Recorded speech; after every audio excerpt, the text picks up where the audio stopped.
ಸರ್ವಮಂಗಲಮಾಂಗಲ್ಯೆ ಶಿವೆ ಸರ್ವಾರ್ಥಸಾಧಿಕೆ ಶರಣ್ಯೆ ತ್ರ್ಯಂಬಕೆ ಗೌರಿ ನಾರಾಯಣಿ ನಮೋಸ್ತುತೆ. ನಮಶ್ಚಂಡಿಕಾಹಿ ಶ್ರೀ ಗುರುಭ್ಯೋ ನಮಃ. Vishwavani T V special YouTube ವಾಹಿನಿಯ ಪ್ರೇಕ್ಷಕರಿಗೆ ವೀಕ್ಷಕರಿಗೆ ನಮಸ್ಕಾರ. ಗುರುಗ್ರಹ 9 ಗ್ರಹಗಳಲ್ಲಿ ಪ್ರಮುಖವಾದಂತಹ ಗ್ರಹ. ಗುರು ಒಬ್ಬ ಚೆನ್ನಾಗಿದ್ದರೆ ಜೀವನದಲ್ಲಿ ಎಷ್ಟೋ ಒಳ್ಳೆಯದು ಆಗುತ್ತೆ. ಆದರೆ ಈ ಗುರುಬಲ ಅನ್ನತಕ್ಕಂಥದ್ದು ಒಂದಷ್ಟು ರಾಶಿಗಳಿಗೆ ಆಗಾಗ ಬರ್ತಾ ಇರುತ್ತೆ, ಹೋಗ್ತಾ ಇರುತ್ತೆ ವರ್ಷಕ್ಕೊಮ್ಮೆ. ಮೀನರಾಶಿಯವರಿಗೆ ಈ ಗುರುವಿನ ಸ್ಥಾನ ಪಲ್ಲಟದಿಂದ ಯಾವ ರೀತಿಯಾದಂತಹ ಒಂದು ಫಲಾಫಲಗಳು ಸಿಗುತ್ತೆ ಅನ್ನತಕ್ಕಂಥದ್ದು ನಾವು ಇಲ್ಲಿ ತಿಳಿದುಕೊಳ್ಳಬೇಕು. ಮೀನರಾಶಿಯವರಿಗೆ ಇಲ್ಲಿಯವರೆಗೆ ಗುರುಬಲ ಇರಲಿಲ್ಲ. ಜೂನ್ 1ನೇ ತಾರೀಕು ಗುರು ಕರ್ಕಾಟಕ ರಾಶಿಯನ್ನು ಪ್ರವೇಶವನ್ನು ಮಾಡ್ತಾನೆ. ಕರ್ಕಾಟಕ ರಾಶಿ ಗುರುಗ್ರಹಕ್ಕೆ ಉಚ್ಚ ಸ್ಥಾನವೂ ಕೂಡ ಹೌದು. ಅಂದರೆ ಯಾವುದೇ ಪೂರ್ಣ ಫಲವನ್ನು ಕೊಡತಕ್ಕಂತಹ ಒಂದು ವಿಶೇಷವಾದಂತಹ ಸ್ಥಾನ ಗುರುವಿಗೆ ಅದು ಆಗಿರುವುದರಿಂದ ಯಾವ ಯಾವ ರಾಶಿಗಳಿಗೆ ಗುರುಬಲ ಬರುತ್ತೋ ಆ ಎಲ್ಲ ರಾಶಿಗಳು ಕೂಡ ರಾಶಿಗೆ ಹೊಂದಿರತಕ್ಕಂಥವರು ಅದೃಷ್ಟವಂತರು ಅಂತೇಳಿ ಹೇಳಬೇಕಾಗತ್ತೆ. ಮೀನರಾಶಿಯವರಿಗೆ ಪ್ರಸ್ತುತ ಸಾಡೆ ಸಾತಿ ನಡೀತಾ ಇದ್ದರು. ರಾಶಿಯಲ್ಲಿಯೇ ಶನಿ ಇದ್ದರೂ ಕೂಡ ಶನಿ ಇದ್ದ ಈ ಕಾರಣದಿಂದ ಎಷ್ಟೋ ಕಷ್ಟಗಳನ್ನು ಇಲ್ಲಿವರೆಗೆ ಅನುಭವಿಸ್ತಾ ಇದ್ದರು. ಆದರೆ ಇನ್ನು ಮುಂದೆ ಪಂಚಮಕ್ಕೆ ಗುರು ಬರುವುದರಿಂದ ಆ ಕಷ್ಟಗಳೆಲ್ಲ ಎಷ್ಟೋ ಕಡಿಮೆ ಆಗುತ್ತೆ. ಅಂದರೆ ಗುರುಬಲ ಹೊರಟೋಗೋ ಅಷ್ಟೊತ್ತಿ ಸಮಯಕ್ಕೆ ಜನ್ಮ ಶನಿಯು ಕೂಡ ಮುಂದಕ್ಕೆ ಹೋಗಿರುತ್ತೆ, ಮುಂದೆ 1 ವರ್ಷ ನಂತರ. ಆದ್ದರಿಂದ ಇನ್ನು ಮುಂದೆ ಮೀನರಾಶಿಯವರಿಗೆ ಅಭಿವೃದ್ಧಿಯೇ ಆಗುತ್ತೆ, ಎಲ್ಲ ಕೆಲಸ ಕಾರ್ಯಗಳಲ್ಲಿ ಯಶಸ್ಸು ಸಿಗುತ್ತೆ ಅಂತೇಳಿ ಅರ್ಥ. ಪೂರ್ವ ಪುಣ್ಯ ಸ್ಥಾನ ಪಂಚಮ ಸ್ಥಾನವನ್ನು ಏನು ಹೇಳ್ತಾರೆ ಅಂದರೆ ಪೂರ್ವ ಪುಣ್ಯ ಸ್ಥಾನ ಜೊತೆಯಲ್ಲಿ ಪುತ್ರಸ್ಥಾನ, ಮಾತೃಸ್ಥಾನ, ಇದೆಲ್ಲವೂ ವಾಕ್ಸ್ಥಾನ, ದೇವತಾ ಸ್ಥಾನ, ಇದೆಲ್ಲವೂ ಕೂಡ 5ನೇ ಮನೆಯಿಂದ ನಾವು ನೋಡಬೇಕು. ಈ ಮೀನರಾಶಿಯವರಿಗೆ 5ನೇ ಮನೆಗೆ ಗುರು ಬರುವುದರಿಂದ ನೀವು ಮಾಡಿರತಕ್ಕಂತಹ ಒಳ್ಳೆಯ ಕೆಲಸಗಳು ಏನಿದೆ ಅದೆಲ್ಲವೂ ಕೂಡ ನಿಮಗೆ ಒಳ್ಳೆಯ ಫಲವನ್ನು ಕೊಡತಕ್ಕಂತಹ ಒಂದು ಸಮಯವನ್ನು ಗುರು ಪಂಚಮಕ್ಕೆ ಬಂದು ಸೂಚಿಸ್ತಾ ಇದ್ದಾನೆ ಅಂತೇಳಿ ಅರ್ಥ. ಆದ್ದರಿಂದ ಈ ಯಾವುದೇ ಒಂದು ಹೊಸ ವಿಚಾರಗಳು ಏನಿದ್ರೂ ಕೂಡ ಇಲ್ಲಿವರೆಗೆ ನೀವು ಸಾಡೆ ಸಾತಿ ನಡೀತಾ ಇದ್ದರೆ ಯಾವ ಕೆಲಸ ಕಾರ್ಯಗಳು ಕೂಡ ಆಗ್ತಾ ಇರಲಿಲ್ಲ. ಈಗ ಗುರುಬಲ ನಿಮಗೆ ವಿಶೇಷವಾಗಿ ಬಂದಿರುವುದರಿಂದ ಒಂದು ಸ್ವಲ್ಪ ನಿಮ್ಮ ಎಲ್ಲ ಕೆಲಸ ಕಾರ್ಯಗಳಿಗೆ ನೀವು ಚಾಲನೆಯನ್ನು ಕೊಡತಕ್ಕಂಥದ್ದು ಒಳ್ಳೆಯದು. ಅಂದರೆ ಇಲ್ಲಿವರೆಗೆ ಏನು ಸ್ಟ್ರಕ್ ಆಗಿತ್ತು ಅಂದರೆ ನೆನೆಗುದಿಗೆ ಬಿದ್ದಿರತಕ್ಕಂತಹ ಕೆಲಸಕ್ಕೆ ಪುನರ್ಚಾಲನೆಯನ್ನು ಕೊಡುವುದಕ್ಕೆ ಉತ್ತಮವಾದಂತಹ ಸಮಯ. ಅಂದರೆ ಯಾವುದು ಸ್ಟ್ರಕ್ ಆಗಿತ್ತು ಅದೆಲ್ಲ ಸ್ವಲ್ಪ ನೀವು ಪುಷ್ ಮಾಡಿದ್ರೆ ನಿಮ್ಮ ಕೆಲಸ ಕಾರ್ಯಗಳೆಲ್ಲವೂ ಕೂಡ ಆಗುತ್ತೆ. ಉದಾಹರಣೆಗೆ ಏನು ಮನೆ ಕಟ್ಟತಕ್ಕಂಥ ಅರ್ಧದಲ್ಲಿ ನಿಂತಿದ್ದರೆ ಈಗ ಈ ಸಮಯದಲ್ಲಿ ಮನೆಯನ್ನು ಪೂರ್ಣ ಮಾಡತಕ್ಕಂತಹ ಒಂದು ಕಾರ್ಯಗಳು ಸುಲಲಿತವಾಗಿ ನಡೆದುಕೊಂಡು ಹೋಗುತ್ತೆ. ವಿದ್ಯಾಭ್ಯಾಸ ಅರ್ಧದಲ್ಲಿ ನಿಂತಿರುತ್ತೆ ಅಂತ ಒಂದು ಮುಂದುವರಿಸಬಹುದು. ಯಾವುದೋ ವಿವಾಹದ ಪ್ರಯತ್ನ ಎಲ್ಲ ವಿಫಲ ಆಗ್ತಾ ಇದ್ದರೆ ಈ ಸಮಯದಲ್ಲಿ ಅದು ಫಲವನ್ನು ಕೊಟ್ಟು ವಿವಾಹ ಆಗುತ್ತೆ. ಹೀಗೆ ಪ್ರತಿಯೊಂದು ಕೂಡ ಒಳ್ಳೆಯ ನಿಮ್ಮ ಯಾವುದೇ ಕ್ಷೇತ್ರ ಉದ್ಯೋಗಕ್ಕೆ ಸಂಬಂಧಪಟ್ಟಂತೆ ಕಿರಿಕಿರಿ ಇರುತ್ತೆ. ಆ ಉದ್ಯೋಗವನ್ನು ಕಳೆದುಕೊಳ್ತಕ್ಕ ಸಂದರ್ಭ ಇದ್ದರೆ ಅದೆಲ್ಲ ತಿಳಿಯಾಗಿ ವಾತಾವರಣ ತಿಳಿಯಾಗಿ ಉದ್ಯೋಗವನ್ನು ಉಳಿಸಿಕೊಳ್ಳತಕ್ಕಂಥದ್ದು ಕಳೆದುಕೊಳ್ಳದೇ ಇರತಕ್ಕಂತಹ ಒಂದು ಉತ್ತಮವಾದಂತಹ ಅಂಶಗಳು ಕೂಡ ನಿಮ್ಮ ಜೀವನದಲ್ಲಿ ಕಂಡುಬರುತ್ತೆ. ಅದರಿಂದ ಮೀನರಾಶಿಯವರಿಗೆ ಪಂಚಮ ಸ್ಥಾನಕ್ಕೆ ಗುರುಬಲ ಬಂದಿರುವುದರಿಂದ ಎಲ್ಲ ಕ್ಷೇತ್ರಗಳಲ್ಲೂ ಸ್ವಲ್ಪ ಚೇತರಿಕೆಯನ್ನು ಕಂಡುಕೊಳ್ತಾರೆ ಅನ್ನತಕ್ಕಂಥದ್ದು ಇಲ್ಲಿ ಪ್ರಮುಖವಾಗಿ ಗಮನಿಸಬೇಕಾದಂತಹ ಅಂಶ. ಜೊತೆಯಲ್ಲಿ ಮೀನರಾಶಿಯವರಿಗೆ ಅಲ್ಲಿ ಇದ್ದಾನೆ 9ನೇ ಮನೆಯನ್ನು ಗುರು ನೋಡ್ತಾ ಇರತಕ್ಕಂಥದ್ದು, ಇದು ಒಂದು ಒಳ್ಳೆಯ ಅಂಶ. ಭಾಗ್ಯಸ್ಥಾನವನ್ನು ಗುರು ನೋಡ್ತಾ ಇದ್ದಾನೆ. ಇದರಿಂದ ಎಷ್ಟೋ ನಿಮ್ಮ ಒಂದು ಅದೃಷ್ಟದ ಬಾಗಿಲು ತೆರೆಯಿತು ಅಂಥೇಳಿ ಹೇಳಬಹುದು. ಜೊತೆಯಲ್ಲಿ ರಾಶಿಯನ್ನು ಕೂಡ ಮೀನರಾಶಿಗೂ ಕೂಡ ಗುರುವಿನ ದೃಷ್ಟಿ ಇದೆ. 11ನೇ ಮನೆಯನ್ನು ನೋಡತಕ್ಕಂಥದ್ದು. ಹೀಗೆ 9ನೇ ಮನೆ ಮೇಲೆ ಗುರುವಿನ ದೃಷ್ಟಿ, ಶುಭ ಏಕಾದಶ ಸ್ಥಾನದ ಮೇಲೆ ಗುರುವಿನ ದೃಷ್ಟಿ, ಮೀನರಾಶಿಯ ಮೇಲೆ ಗುರುವಿನ ದೃಷ್ಟಿ, ಇದಿಷ್ಟೂ ಕೂಡ ಒಂದು ಪ್ರಮುಖವಾಗಿ ಒಂದು ಪ್ಲಸ್ ಪಾಯಿಂಟ್ ಅಂತೇಳಿ ಹೇಳಬಹುದು ಮೀನರಾಶಿಯವರಿಗೆ. ಈ ಕಾರಣದಿಂದ ಸಾಡೆ ಸಾತಿ ಇದೆ ಅಂತ ಭಯಪಡಬೇಡಿ. ನಿಮ್ಮದು ಯಾವುದೇ ಕೆಲಸ ಕಾರ್ಯಗಳಿದ್ದರೂ ಕೂಡ ಅದೆಲ್ಲವನ್ನು ಈ ಸಮಯದಲ್ಲಿ ಪೂರ್ಣ ಮಾಡಿಕೊಳ್ಳುವುದಕ್ಕೆ ಒಂದು ಗೋಲ್ಡನ್ ಟೈಮ್ ಅಂತೇಳಿ ಹೇಳಬಹುದು. ಅಂದರೆ ನೀವು ಏನೇ ಕೆಲಸ ಕಾರ್ಯಗಳು ಅಂದರೆ ಈ ವ್ಯಾಪಾರ ವ್ಯವಹಾರಕ್ಕೆ ಸಂಬಂಧ ಎಷ್ಟೋ ಓನ್ ಬಿಸ್ನೆಸ್ ಮಾಡ್ತಾ ಇರ್ತಾರೆ ಅಂಥವರು ಅದನ್ನು ಅಭಿವೃದ್ಧಿಪಡಿಸುವುದಕ್ಕೆ ಅಥವಾ ಹೊಸದಾಗಿ ಆಫೀಸನ್ನು ನೀವು ಸ್ಥಾಪನೆ ಮಾಡ್ತಕ್ಕಂಥದ್ದಿದ್ದರೆ ಮಾಡಬಹುದು.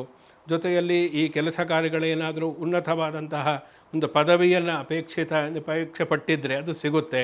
ಅದರಲ್ಲೂ ಈ ರಾಜಕಾರಣದಲ್ಲಿ ಒಂದು ವಿಶೇಷವಾಗಿ ಇರತಕ್ಕಂಥವರಿಗೆ ಆ ಸೂರ್ಯನ ಒಂದು ಪ್ರಭಾವದ, ಸೂರ್ಯ ಮತ್ತು ಗುರು 2 ಗ್ರಹಗಳು ಮಿತ್ರರಾಗಿರುವುದರಿಂದ ಆ ಸೂರ್ಯ ಆ ರಾಶಿಗೆ ಅಂದರೆ ಕರ್ಕಾಟಕ ರಾಶಿಗೆ ಬಂದಂತಹ ಸಂದರ್ಭದಲ್ಲಿ ಅಥವಾ ಚಂದ್ರ ಆ ಸಮಯ ಗಜಕೇಸರಿ ಯೋಗ ಅವರಿಬ್ಬರು ಸೇರಿದಾಗ ಕೆಲವೊಂದು ಈ ರಾಜಕಾರಣದಲ್ಲಿರತಕ್ಕಂಥವರಿಗೆ ಪದವಿ ಪ್ರಾಪ್ತಿಯಾಗತಕ್ಕಂತಹ ಸಾಧ್ಯತೆಗಳು ಉಂಟು. ಅಂದರೆ ಇದೆಲ್ಲ ಉಂಟಾಗಿದೆ. ಗುರು ಪಂಚಮಕ್ಕೆ ಬಂದಾಗ ಭಾಗ್ಯಸ್ಥಾನವನ್ನು 11ನೇ ಮನೆಯನ್ನೆಲ್ಲ ನೋಡ್ತಾಗಿದ್ದ ಇದೆಲ್ಲ ಆಗುತ್ತೆ. ಆದರೆ ಮೂಲ ಜಾತಕವನ್ನು ಗಮನಿಸಿಕೊಳ್ಳಬೇಕು. ಅಲ್ಲಿ ಚೆನ್ನಾಗಿಲ್ಲದೆ ಇದ್ದರೆ ಇಲ್ಲಿ ಎಷ್ಟು ಗುರುಬಲ ಇದ್ದರೂ ಕೂಡ ಏನೂ ಪ್ರಯೋಜನಕ್ಕೆ ಬರುವುದಿಲ್ಲ. ಅದರಿಂದ ಮೂಲ ಜಾತಕದಲ್ಲಿ ಯಾವ ರೀತಿಯಾಗಿ ಯಾವ ಗ್ರಹ ಇದೆ, ದಶಾಭಕ್ತಿ ಯಾವುದು ನಡೀತಾ ಇದೆ, ಯಾವ ಅಂಶದಲ್ಲಿ ಯಾವ ಗ್ರಹಗಳು ಚೆನ್ನಾಗಿದೆ, ಷಡ್ವರ್ಗ ಅನ್ನತಕ್ಕಂಥದ್ದು ಯಾವುದು ಚೆನ್ನಾಗಿದೆ, ಇವೆಲ್ಲವನ್ನು ಕೂಡ ನಾವು ಗಮನಿಸಿ ಅವೆಲ್ಲ ತುಲನೆ ಮಾಡಿ ಜಾತಕವನ್ನು ನೋಡಿದಾಗ ನಿಖರವಾಗಿ ಹೀಗೆ ಅಂತ ಹೇಳುವುದಕ್ಕೆ ಸಾಧ್ಯ. ಆದ್ದರಿಂದ ಈ ಮೀನರಾಶಿಯವರಿಗೆ ಈ ಎಲ್ಲ ಒಳ್ಳೆಯ ಅಂಶಗಳು ಗುರುವಿನ ಒಂದು ಪ್ರಭಾವ ಇರುವುದರಿಂದ ಈ ಸಮಯದಲ್ಲಿ ಜಾತಕವೂ ಚೆನ್ನಾಗಿದ್ದರೆ ಸ್ವಲ್ಪ ಪ್ರಯತ್ನವನ್ನು ಸೂಕ್ತ ಸಮಯದಲ್ಲಿ ಮಾಡಿದರೆ ನೀವು ಅಂದುಕೊಂಡದ್ದೆಲ್ಲವೂ ಕೂಡ ಈ ಜೀವನದಲ್ಲಿ ಈ ವರ್ಷದಲ್ಲಿ ನಡೆಯುತ್ತೆ. ಅಂದು ಅಕ್ಟೋಬರಿಂದ ಒಂದು 3-4 ತಿಂಗಳು ಬಿಟ್ಟು ಬಿಡಬೇಕು. ಯಾಕೆಂದರೆ ಅದು ಚೆನ್ನಾಗಿಲ್ಲ. ಆ ಟೈಮಲ್ಲಿ ಅತಿಚಾರದಿಂದ ಸಿಂಹರಾಶಿಗೆ ಹೋಗ್ತಾನೆ, ಮೀನರಾಶಿಗೆ ಗುರುಬಲ ಇರುವುದಿಲ್ಲ. ಅದನ್ನು ಬಿಟ್ಟರೆ ನಿಮ್ಮ ಎಲ್ಲ ಕಾರ್ಯ ಸಾಧನೆಗಳಿಗೆ, ನಿಮ್ಮ ಯಶಸ್ಸಿಗೆ, ನಿಮ್ಮ ಪ್ರಗತಿಗೆ, ನಿಮ್ಮ ಒಂದು ಪರಿಶ್ರಮಕ್ಕೆ ಸೂಕ್ತವಾದಂತಹ ಫಲ ಸಿಗತಕ್ಕಂತಹ ಒಂದು ಒಳ್ಳೆಯ ಸಮಯ ಅಂತಂದರೆ ಅದು ಈ ಸಮಯ. ಅದರಿಂದ ಅದನ್ನು ಸರಿಯಾದ ರೀತಿಯಲ್ಲಿ ಉಪಯೋಗಿಸಿಕೊಳ್ಳಿ. ಇನ್ನು ಯಾವ ಯಾವ ಕ್ಷೇತ್ರ ನೀವು ಜ್ಞಾನಾಭಿವೃದ್ಧಿ ಆಗೋದಕ್ಕೆ ಎಷ್ಟೋ ಉನ್ನತ ವಿದ್ಯಾಭ್ಯಾಸ ಮಾಡತಕ್ಕಂಥದ್ದು, ಆಧ್ಯಾತ್ಮಿಕವಾದಂತಹ ಅಧ್ಯಯನವನ್ನು ಇನ್ನೂ ಹೆಚ್ಚಿನ ಅಧ್ಯಯನಕ್ಕೋಸ್ಕರ ವಿದೇಶಕ್ಕೆ ಹೋಗತಕ್ಕಂಥ ಇಂತಹದ್ದೆಲ್ಲ ಜ್ಞಾನಾಭಿವೃದ್ಧಿ ಆಗುತ್ತೆ ಈ ವರ್ಷ ಗುರುಬಲದ ಒಂದು ಕಾರಣದಿಂದ.